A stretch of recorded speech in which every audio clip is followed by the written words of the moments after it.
welcome to another episode of the Hey Girl podcast. We're your hosts, Bethany Needham and Laurie Casagrande. And each week, we get to share with you stories from women of all ages and stages of life who are following Jesus right where they're at. Our prayer is that each story encourages you to run your race in your place. In this week's episode, we get to introduce you to my real-life friend, Sarah Shepard. I get to know Sarah a few years ago when she joined our team for Simply Beautiful and took our cool factor up so many notches.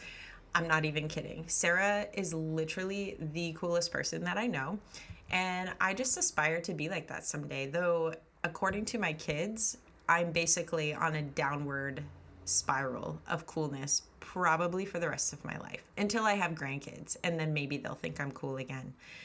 I love Sarah. She's absolutely incredible. She is so talented. If you happen to follow me on Instagram or know me in real life, then you know not all that long ago, I made the crazy decision to color my hair silver and loved it. And Sarah was the mastermind behind that whole transformation. She did the color every time she does my hair. I absolutely love it. She's amazing. Her salon is adorable, and I love every time I get to go there and sit in the chair and just feel so spoiled and pampered.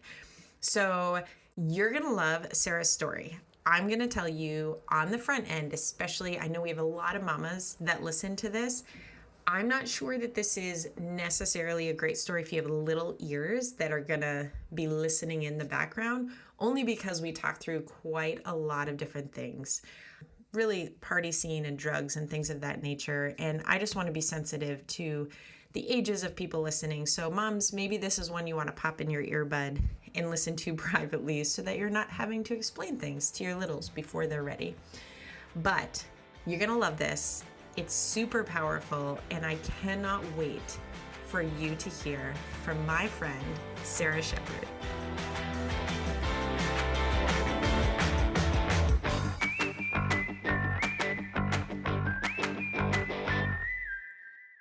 Okay, ladies, I get to introduce you today to not only my friend, but also, I don't know, my hair artist.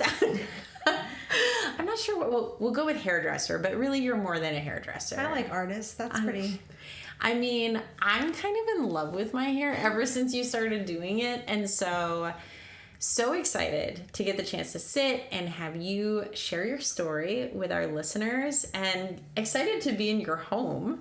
So she invited me into her Yes, house. And I'm so happy to have you here, and I'm so excited to be on the podcast. I've been listening in my car on my rides to work, to and from, and it's been such a blessing in my life. So I'm very happy. I know listeners can't see it, but I have to say it's very appropriate that you're sitting in a hairdresser chair right now. Yes, I am, because it's how I feel the most comfortable. Yes, I love it. I want to be comforted right now.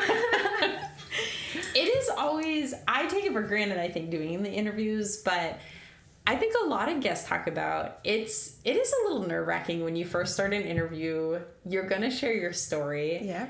Sometimes it's good just to own that up front for people, because when you listen to it on the back end, you're like, oh, they were so together and like they didn't sound nervous. But yeah, because everyone that you've interviewed has been amazing. Their stories are so enriching, and so it's intimidating. Well, I will say, and I will speak on behalf, and if any of my guests feel differently, they can veto this. Yeah. But I've talked to enough of them to know that it is really a consensus among people that I sit down with. A lot of things. One, feeling like, okay, I don't even know what I have to share. Or two, I'm too scared to share. Or three, that microphone terrifies me, get it out of my face. So Yes. Thank you for being just among, and you are yet another amazing woman that we get to listen to share your story today. So without further ado, why don't you take some time, for those who've never met you before, tell us a little bit about who you are, a little of your background. Okay. I was born and raised in Southern California. I grew up with my mom mostly. My mother and my father divorced when I was 2 years old. My father was from Clovis, New Mexico. And so a lot of my life growing up was kind of a ping pong ball, bouncing back and forth from my father to my mom my whole life. So it was very inconsistent, and along with being put back and forth, I was also moving from towns to towns too, and that means changing schools. So it was very inconsistent, and I think that affects me today as an adult because of that. So my mother struggled with alcoholism until I was about 8 years old, I would say, and finally had sobered up. So where I would be living at the time would always be relative to how good my parents might be doing at the time. So it depended on like whether my mom was doing okay with her sobriety or not and staying consistent. If she wasn't, I'd be living with my father. It'd be a couple years out of the year that I would spend time with him. Then when I was 8 years old, I moved back to be with my mom. She, at that point, had started going to school to be a florist. She really had gotten on her feet. We started with my brother Eugene. I have a brother that's 6 years younger than me. Started going to Valley Christian Fellowship in the high desert of California. And that was my first probably real time like getting to know God, getting in church. I mean, we went all in head first. She got us into Christian school. So from age 8 to 12 years old until she got transferred to Big Bear, California as a manager of a floral department up there, that was when we started to become a little more isolated. So when we went to Big Bear, California, we weren't in our church community anymore. But I'll tell you that since when I was 8 years old up until 12 years old, like that was the most impactful time my whole life. I just got completely immersed in God. I got blanketed in him. I learned my Bible verses. I was in daily like Christian school during the day. There was something about that I held on to through every trial that I went through in my life after that. I really got to have a relationship with the Lord. I saw how much my mother had changed. My mother had changed so much, just working and being the best that she's ever been, stayed sober.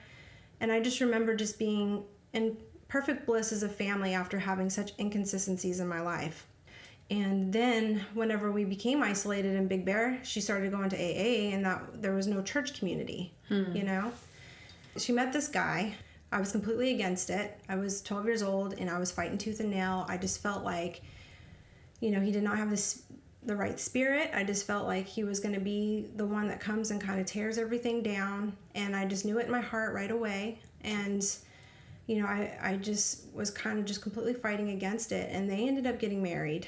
And I think there was definitely a lot of domestic violence already springing up. We were not plugged into a church, and everything sort of downward spiraled from that point. It would get as bad as him throwing like coffee mugs across the room and then being stuck in the wall. It was bad. So then I went to go move with my dad again at that point and lived with him for a couple years. And my dad is married to my stepmom, who was a part of my life since I was 4 years old. And she's a great influence on me. I love her so much. She's always been very like steadfast and consistent, and such a good role model for me to look up to. So I think that impacts me a lot to this day, because I think about two things when I look back on my life. And that is that, one, I was so happy when I was going to church and my mother was doing the right thing, and how that affected me and my self-esteem at the time. And that's what I want to give to my daughter. And the other thing is that with my stepmom, just the consistencies and things that she held within our family values, and just how consistent she was with her personality and her love. Like, she was never up and down, and she was always the same. And to me, like, I value that so much, because I don't think that if I had that as a role model, I wouldn't know what I was missing so much, with how much just destruction that was in my life in periods of time. My stepmom and my dad had a daughter, and they have a stepson. And when I'd go there, as much as I felt like they had this perfect family lifestyle, I was angry about it, very resentful, because when I'd go home to be with my mom, it wasn't the same thing. And I didn't really know how to place myself in that environment. And I'd be jealous of my sister, and about to me, it almost seemed like I would make jokes of like, it was like a very Leave It to Beaver, like, family home, Yeah. Because my home just wasn't like that. It was so dysfunctional. Was your mom still with the stepdad at this point? Okay, Yeah. so there was still all that going on. There's so much chaos up and down. relapses, you know. How And so- often were you going to your dad's then?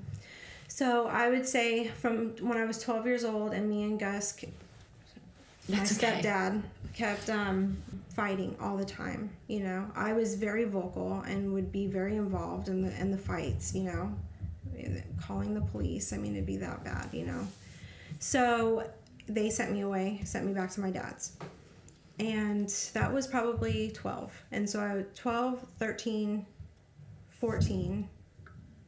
I was there, and then, well, probably 16 is when my stepmom, it just got too much. I was taking that same type of dysfunction and bringing it into their household, Right. you know? So now looking at it as an adult, I can see that it was a lot for, you know, them to take on. And I wasn't really trying to, you know, create peace in the household at all. Yeah. So I understand them, you know, wanting me to move back. And when I moved back, my mother was very deep into her addiction again, and so was my stepdad. And that only encouraged me to get into my own. So, you know, I played basketball in high school. I was part of sports, and then my grades started to fail, and I ended up, you know, I was also part of like a Bible study group at public school, but it didn't hold up for me. It's just hard whenever your family life is just so stressful. That, like, how does anyone, even when I look at my brothers now, I have a youngest brother that's 21, like, how do you keep yourself above water whenever everyone's pulling you down? You know, you have that type of environment around you. So, Especially when you're like a kid, yeah, because you're not even. You're still supposed to be the kid in the Yeah. house, not the parent, Yeah. but you don't have functioning parents. That's what it would be too. And the dynamic would be so different for me, because I would go from being like a parent with my mom and then go to be with my dad, and it was like they were trying to then correct me and be the parent over me, and I didn't understand how to deal with that. I'm like, you know, trying to shake them off in a way.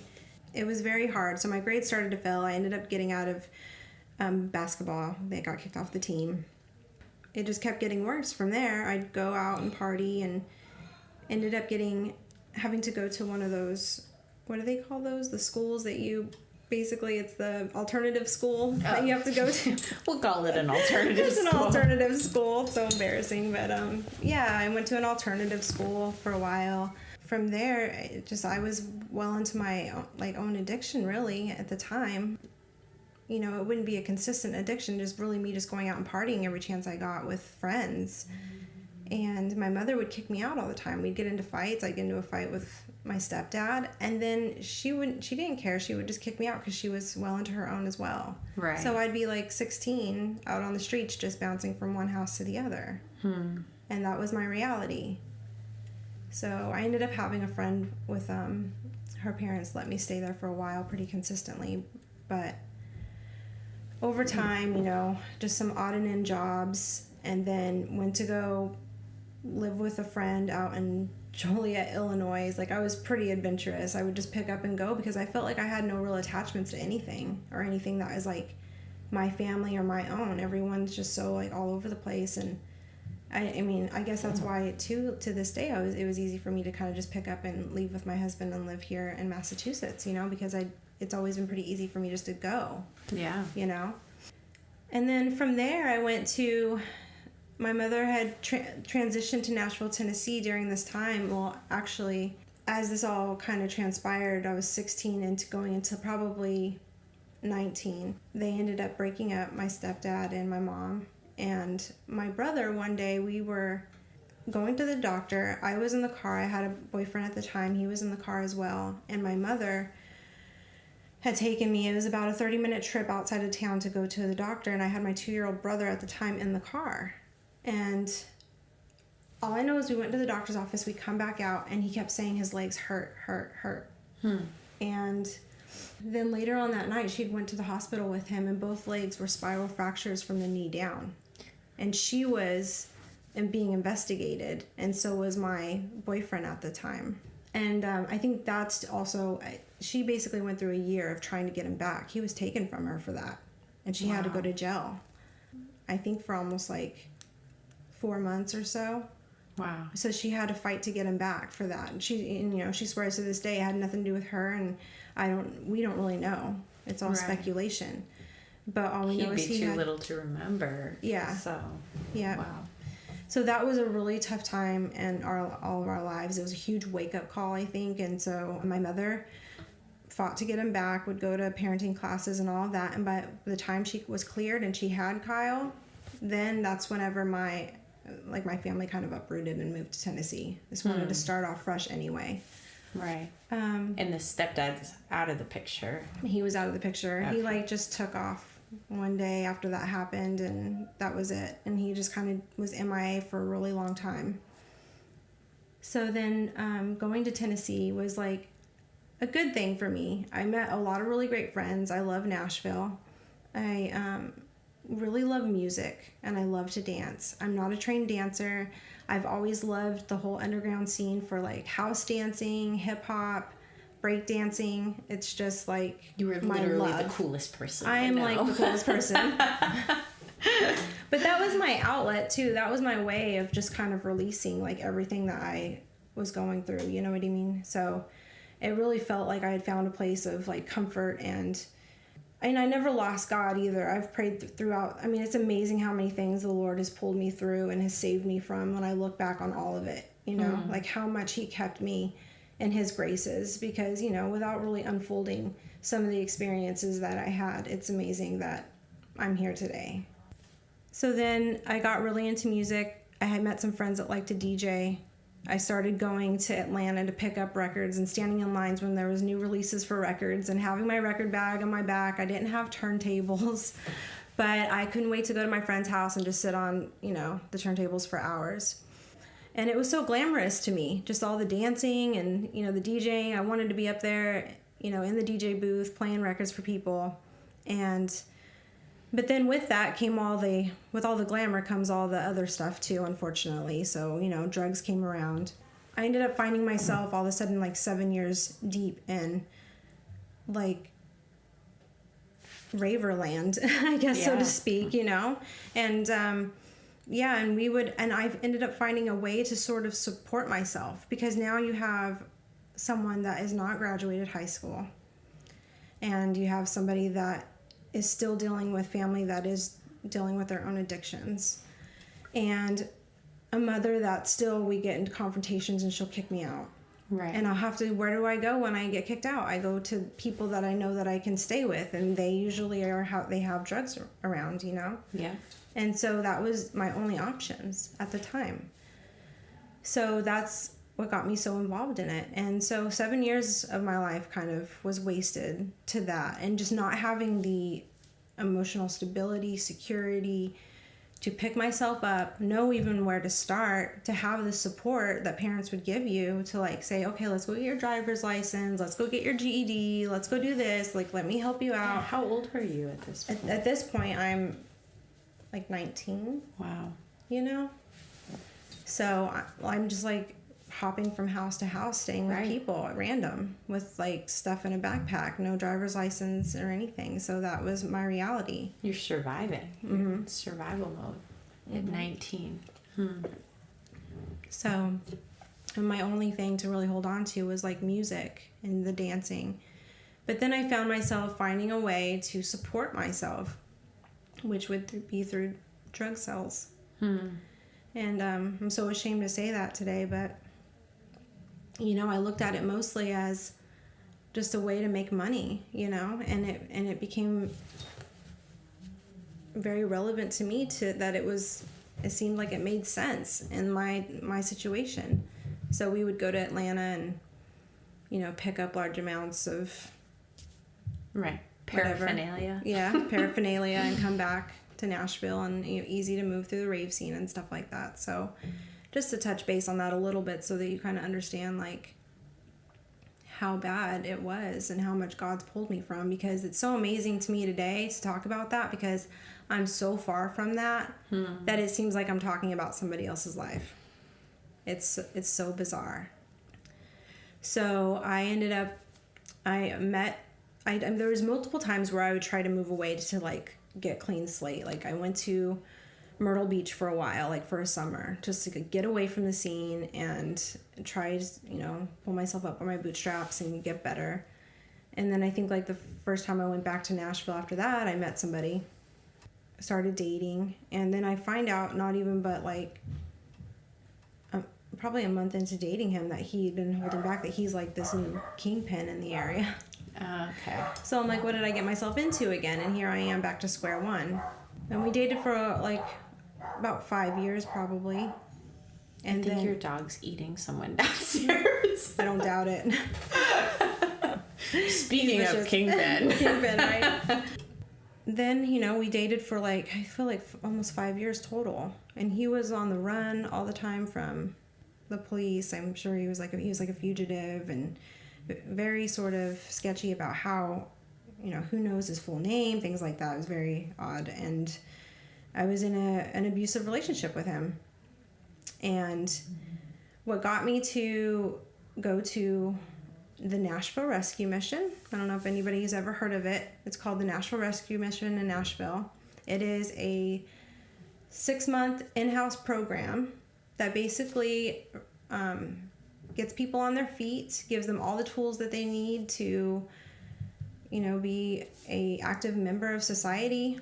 And it's basically like a retreat with God, because I honestly would love to even go again. Take me back, Nashville Rescue I would love Mission. it. I mean, to be honest, there was women there that were, possibly going through like really hard times in their marriages, and they'd be from New York, and they would go just to have like time with the Lord, where they're just out of like the hustle and bustle of life, and just time to really focus themselves. And I'm like, that is so awesome. And that is exactly what it was, because from morning to night you would have work detail where you have to get up and you're helping out with like soup kitchen and cleaning and things like that, but then you would have classes that are teaching you financing and teaching you're doing Bible studies and counseling, and so just all like for 8 hours a day, and then you can work out. And so it was just so amazing.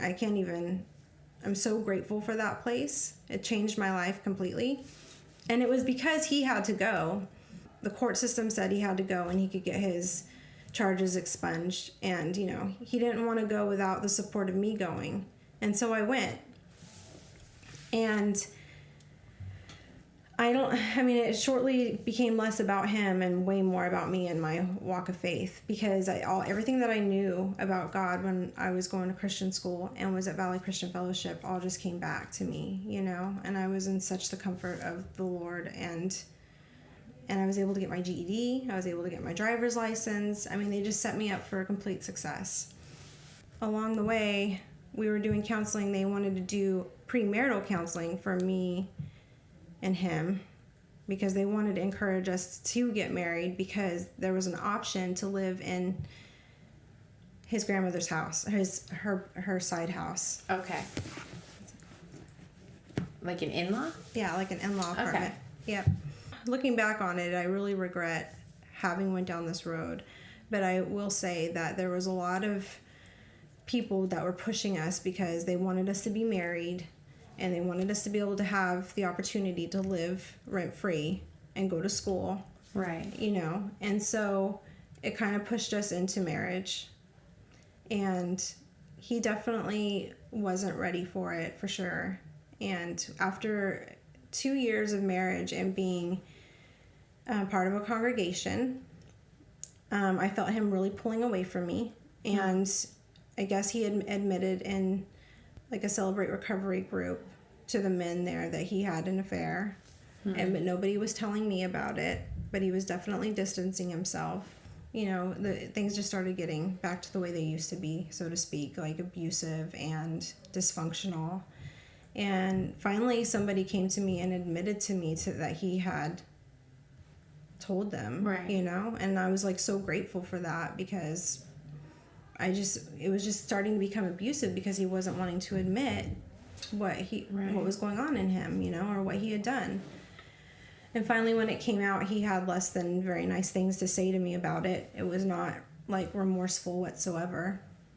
At that moment, like I was so strong in the Lord, and I was definitely really doing my Beatitudes and doing my step studies and doing everything that I needed to do to try to be the best wife that I could be, you know. And then he, filed divorce papers and all that. So, and then it was like shortly after that I met Shep, my husband now. Then enter Shep. Yes. So, for a long time, I've sort of left that part of my story out, the fact that I had been married. I don't know many of my even friends around right now that know that part, because I had such a stigma about it. I had such a stigma because I had people come to me and tell me that, you're never going to be happy again. Divorce is a sin. You should not divorce him. You're not going to ever be happy with any other man. Like, those things were told to me. And I'm like, that's just not how I feel. I don't feel that that's true at all. Like, first of all, like, I feel like I've been loosed, like it wasn't even my choice. He's divorcing me and he had an affair on me. So it really took me a long time to even unveil that, because I felt like so bad about it happening. And I didn't want people judging me based on me having gone through a divorce. It's one of those things in Christian circles that we have a very hard time talking about. Like, I feel like sometimes we handle it very poorly, and sometimes we don't know how to handle it at all, which the bad side to that is then we don't talk about it, which leaves people to fill in the blank of our silence. And usually it's with thoughts of like, okay, what are people judging me? Or like, what are they thinking? And it's hard. Yeah, it's but at the same time, it's powerful to share those stories, because there's so many people in the same spot you are that are like, I've never told anyone this, but that's actually part of my story. Right. And then it didn't make things any better when I had met Shep pretty quickly. Like 3 months later, he pursued me like he was relentless. He was just relentless. It was pretty funny. He actually sent like his best friend, who was a girl, to come get her hair done. I'm pretty sure he paid for her to get her hair done, just to kind of get information out of me, to find out what the scoop is. Shep is hysterical. He's like, I love him so much. He's such a blessing in my life. I couldn't have been blessed with a better husband. And I felt like I knew it right away when I met him. And I really do feel like I was doing all the steps that I needed to do to be the best Christian that I could be, wife that I could be. Like, I was all in. Statistically, most people that would leave the rescue mission would not continue down this road. And I feel like I was blessed, with such an amazing, perfect man for me, really. And so, but at the time, I'm trying to convince my mother of that, or any of my friends. Yeah, right. So, they're like, okay, Sarah, like, you just slow down, Right. And then what are you going to do? He's in the Army. He's going to get deployed. And then they're like, and he doesn't live here. Is he going to be moving back to Boston? So all of those things are going through their head, and they just all disapprove. And the one thing that, when I was peeping him on his MySpace at the time. Wow. It's been a long time since you've had a MySpace reference. Yeah. And you'd have the music, and you could really customize it to like your personality. And he had a Bible verse on there. And so I knew that he was, spiritual and he was a Christian. So I was excited about that. So then I, kept like looking into him and got interested. So, but yeah, he was pretty relentless. He proposed pretty early. And I would say we knew each other for 7 months. We were married in August. We met each other, our first date was in February. We were married in August. Wow. Yeah. Okay, that was pretty fast. Yeah, it was pretty fast. But it's worked out really well. But now it's been 10 years. And it's the most amazing, it's the most amazing marriage. Anybody that knows me will tell you that, like, Shep is, like, the best guy ever. Do you feel like the haters have silenced as the years have gone on? They totally they're like, have. Okay, just kidding. Yeah, they're like, okay, this one worked out. Like, that's amazing. It's kind of a mini miracle for sure, or a major miracle. He's just so perfect for me. Like, he puts up with me, so that's amazing. That's incredible. So 10 years of marriage. Now, your family was, I'm going to give them props on this one, they weren't totally off base, because he did move you back to Massachusetts. Totally did. So he did steal you. He did, yes. So they had every right to be insecure and kind of afraid that they were going to lose me over it. But It's amazing. Like, I'm just so adventurous. I was like, I want to come to Massachusetts and see what's up, and like, Yeah, you know. you do. And then when I moved, when he got deployed for the last time, was a 15-month deployment. I thought, well, what's a good distraction is going there and getting myself established. So, not really knowing anything, I would take a train into Boston and start apprenticing right there on Newberry Street. I was like, I want to work at the best salons. I want to be the best stylist. Like, I'm going to take the bull by the horns. Let's go for it. So that was pretty overwhelming. And I really looked at my whole apprenticeship as a hairstylist, like as an opportunity to sort of continue my growth. Yeah. Because I learned so much at the Nashville Rescue Mission, just diving into the Bible and learning scripture, and just learned so much from some amazing women. These women that I just looked up to, and I was like, I want to be like them. They're so like full of light. They're so beautiful. They just shine from the inside out, and you just know that it's God all over them and in them. And I just want that for myself. I'm so grateful for the mission. And then I was like, well, this apprenticeship, yes, it takes maybe 2 to 3 years to get through. It'll be hard, but it's still something that I need in my life. I'm a little bit of a late starter. I haven't had a lot of discipline in my life. I haven't had a lot of opportunity to set myself up for success and achieve goals. So it being that hard is like I kept like holding on and pushing through. It took me about 3 years to get through. It's made me really good at what I do and very professional at what I do. And I love what I do as a hairdresser. After like a year and a half of working in Boston, I decided to be a little bit more suburban.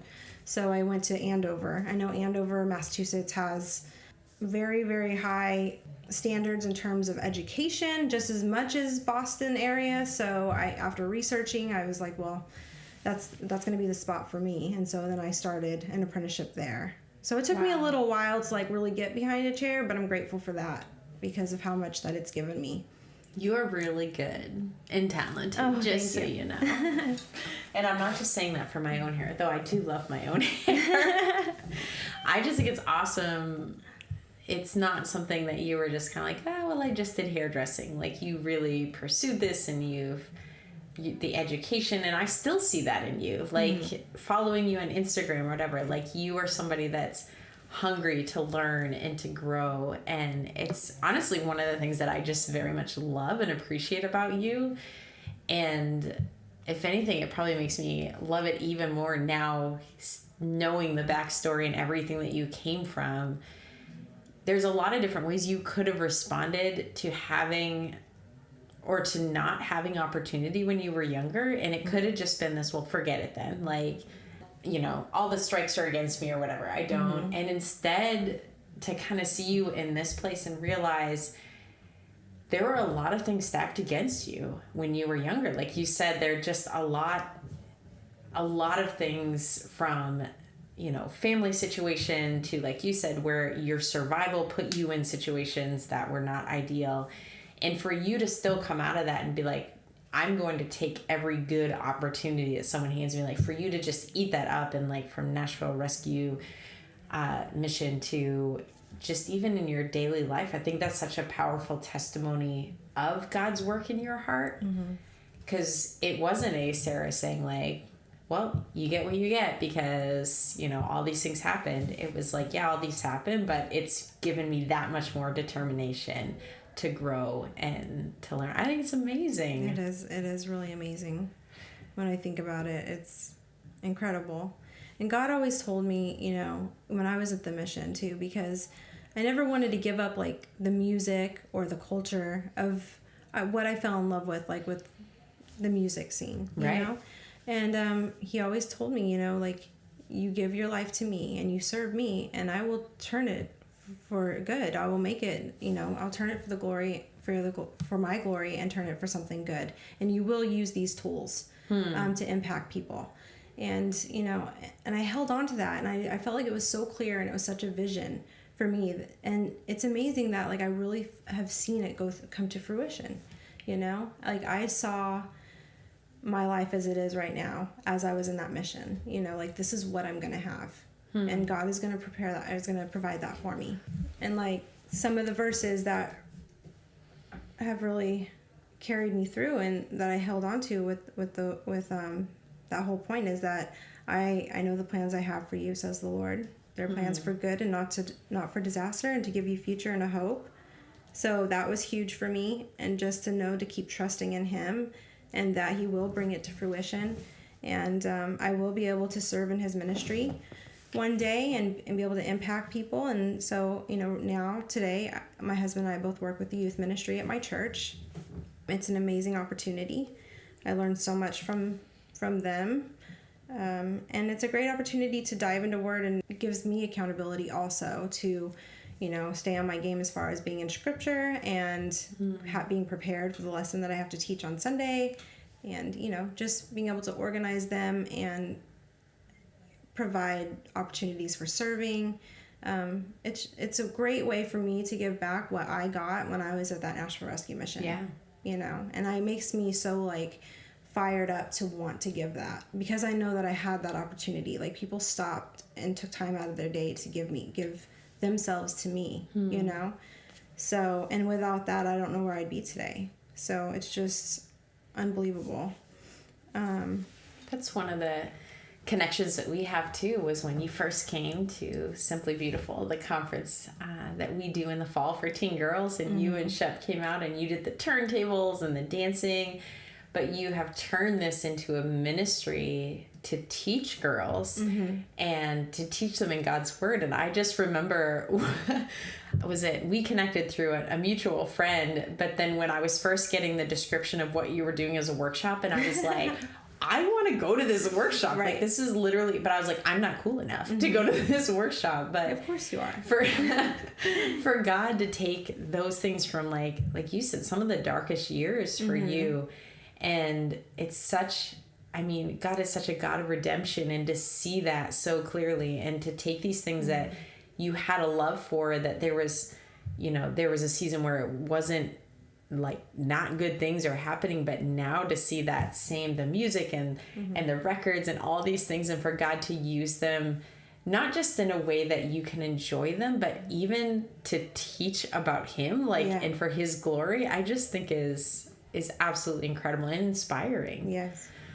I think too, it's kind of like taking back what the devil used for harm as well, because with music and all that type of scene, unfortunately it gets corrupted, but there really is such a beauty in a way that you can lose yourself in a music so rhythmically, where it's not like a choreographed dance or anything like that, and to me it's so spiritual, as David danced before the Lord, to be able to really just let loose and not think about what people think of you while you're doing it. And I think it's a great workshop for teens, especially when they're struggling with, feeling self-conscious and all the insecurities that they go through as they grow. It's such a great workshop for them to really know how to connect to God, or think about, okay, it's not about how you look or how you're presenting yourself to somebody or how people see you in dance. You're just letting yourself go and worship.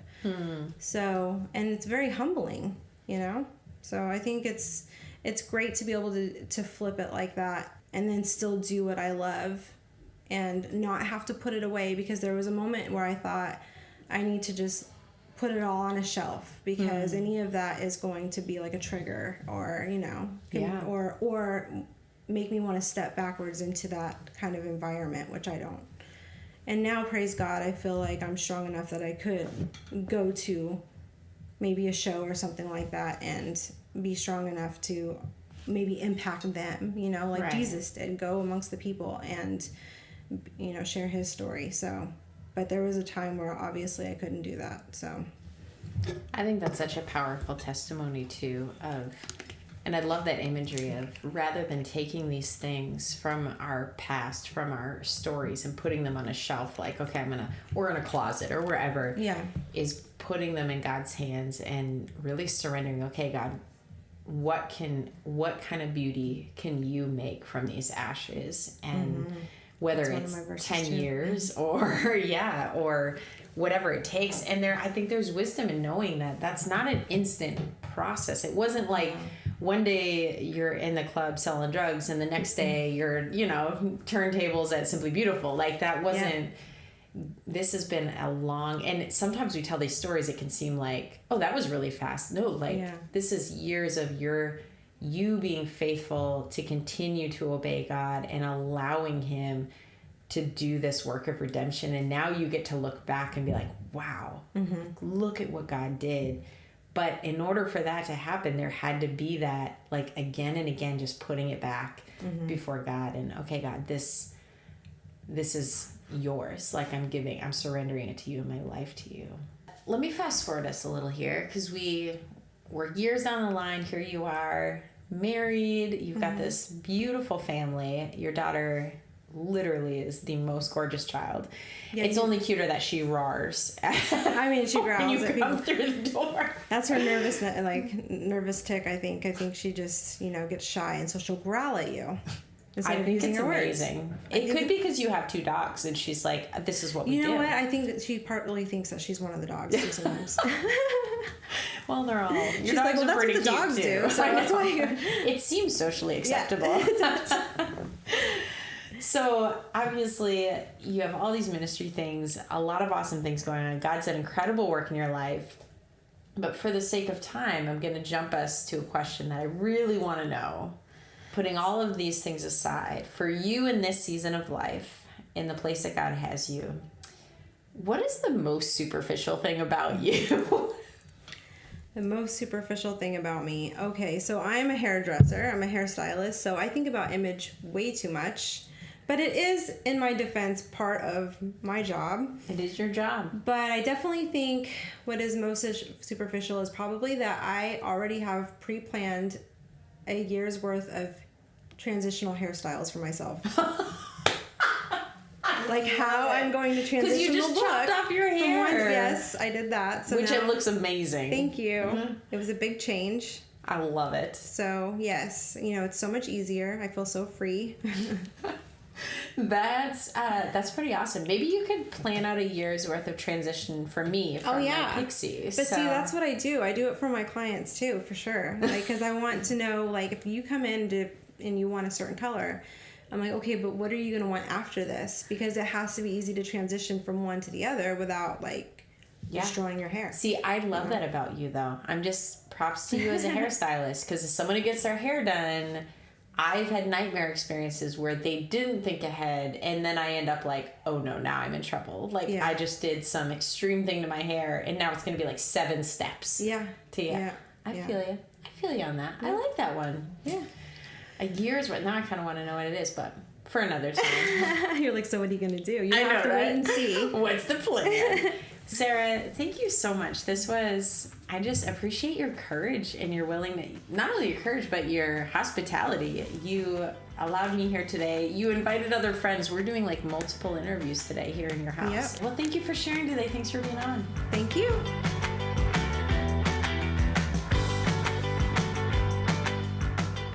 So that was Sarah. And oh my goodness, I obviously was sitting there because I did the interview, but just before I came on to record right now, I took the time to listen back through and have been in tears many times. So many of you write in about like, hey, I was driving and I was crying so much, like it was becoming difficult. I had to pull over and find tissues. I love the listeners that write and they're like, I now have to keep tissues in my car for my commute because of these. And I know, because I've sat with these people, like the power in their stories. But oftentimes when I interview, I'm so caught up in the story. It's hard for me. I try not to ugly cry because that would sound terrible on this recording. But man, listening back today, I definitely had one of those, oh my goodness, I get it moments, because I'm listening back trying to take notes and I can't even see my notebook because just big old crocodile tears coming down my face. But I'm so thankful for Sarah's courage and her willingness to share her story today. Here's the thing. I've known Sarah for a few years. We've done Simply Beautiful together. I have sat in her hairdresser's chair more times than I know at this point, while she does amazing creative things with my hair. I did not know her whole story. I didn't. And I was even reminded today of how often is that true of us as I'm sure women and men, but I'm just thinking girlfriends, like we have these friends that we've had for however long, and we kind of know who they are right now. Like we've gotten to know them, but we have no idea the journey that they have been on. And this was just such a powerful thing for me to sit and listen to Sarah share her story and to realize just the incredible redemptive work that God has done in this woman's life. Because what she described from her childhood and teen years up through, from party scenes to raves to drugs, addiction, walking through divorce and all that just so many things. And I look at her now and I think what she talked about in kind of one of the hardest seasons for her when really it was a good thing, but it was out of something difficult. She went to the Nashville rescue mission and she talked about the women that she saw there and how they shone from the inside out, that she knew it was God in them and she wanted that. And what I love about just that small piece of her story is knowing her now, God's done that. Like he's answered that prayer and that desire in her heart, because when you meet Sarah now, she shines from the inside out. She is just such a gift and an influence to the people around her in a way that you meet her and you know that God is alive and at work in this woman. And I just think in general, I am moved by stories of redemption because I think that is all of our story, even when we don't necessarily recognize it.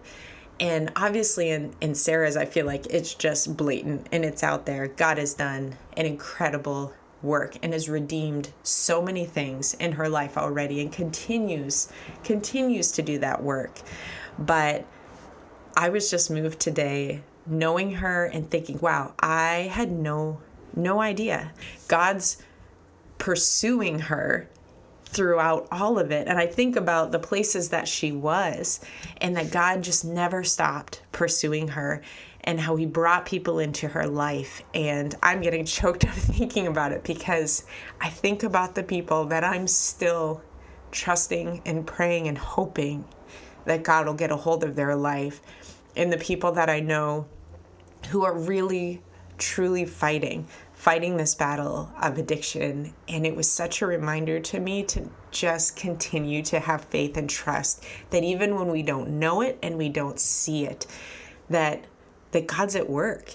And on a super personal, real talk, whatever, I have a brother that is really, really wrestled with this. And he's been in prison for a while, just as a consequence to a lot of decisions that are made, and just being reminded today that that there's no limit to God's pursuit, that there's no bars or walls that are too much for him to do his work, and not just where he's at now, but in the days ahead. Because I feel like right now, and this is crazy to say, and some of you out there may have this, somebody that you love that is in lockup or prison or is in the midst of really dark places with addiction.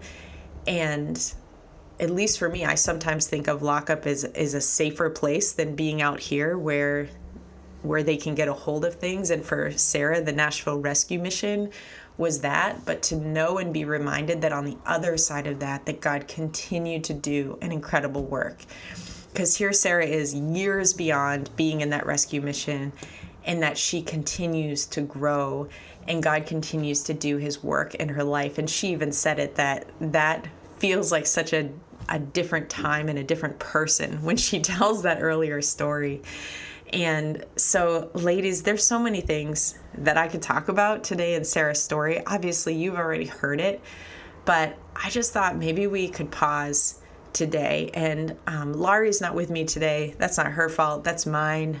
I'm about to hit some travel mode for speaking and other things. And so I'm having to record in between crazy right now. But one of the things that we have been trying to do, and I feel like it's even just helpful for us, is to put a challenge or something out at the end for you to think about this week. And so I'm going to throw it out there. If you have somebody in your life, or maybe this is speaking directly to you, that we take this week and maybe we just need to grab on to hope again and faith, to start praying again.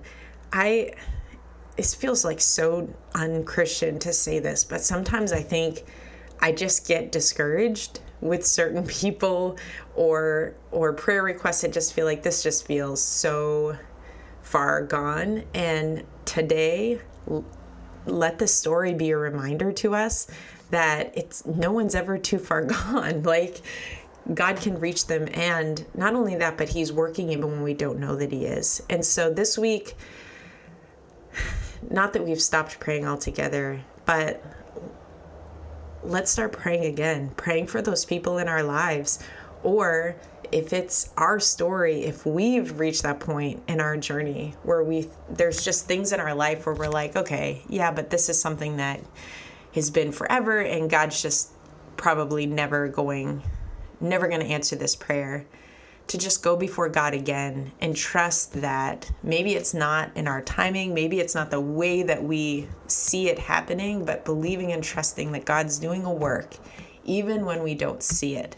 And I just pray and hope that Sarah's story today was just a powerful testimony and an encouragement to each one of you, as it was to me, that God is in the business of redemption, and he is writing this redemptive story, the bigger story, but also just these individual stories in people's lives. And we are no exception to that. And whoever it is in our life that seems so far gone, they are not an exception to that. And believe that God wants to, and he continues to do a powerful work. Thank you again, girls, for listening, for giving us your time this week. We don't take it for granted. We're so thankful that of all of the things that you could do in these moments, that you chose to take the time to listen to Hey Girl, to hear yet another story. And once again, if something in Sarah's story really stirred for you, maybe it's something that you just want to connect with her on, you want to ask her questions or encourage her, reach out to her on social media. She is a sweetheart, and she is not, or she's very accessible. She's very responsive, and I love her to death. And I hope you'll take the time to encourage her and thank her for her courage, sharing her story today.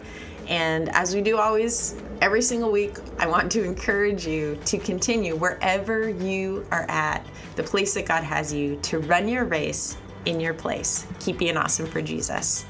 Bye, girls.